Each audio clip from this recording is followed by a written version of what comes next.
Tempe Union High School District teachers participated in a hands-on poverty simulation, giving them a better understanding of what it's like for families across the valley to live in poverty. The simulation puts participants through living in poverty for 4 weeks, where they faced a variety of challenges, like paying bills, finding work, and putting food on the table. We take them through 4 weeks of living in poverty and different scenarios that they have to feed their family, they have to pay their bills, go to work, manage the day-to-day living that families have to deal with. So there's different scenarios, there's different challenges that they have to meet. So some will have to go to work, you'll see the school buses running, they'll have to pick up the children to go to school.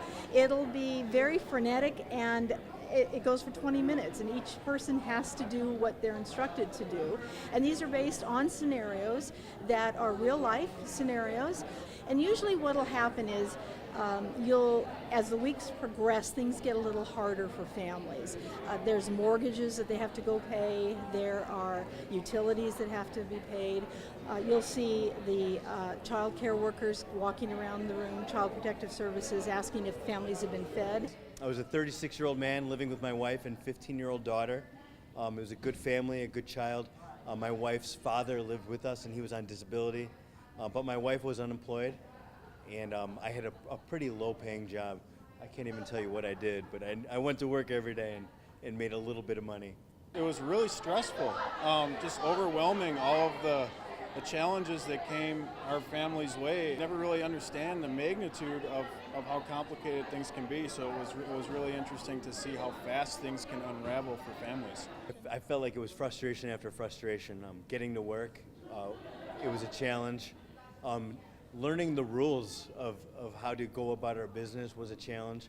Figuring out the best way to get transportation or to cash my checks. After experiencing it, I feel like that it's really taught me a bit more about like some of my fellow students that could be going through this, and be more cautious about like what I say, what I do. Yeah, in my role, I hear these stories from kids a lot of times, and just to take a step back and have a different perspective on it and live it for a couple of hours, I think is really going to help me be able to relate to them better. One thing that I really would like to do is I would like to figure out what are the resources available to our students in the community, because I have students who come to me all the time with problems, and I guess I don't know where to direct them.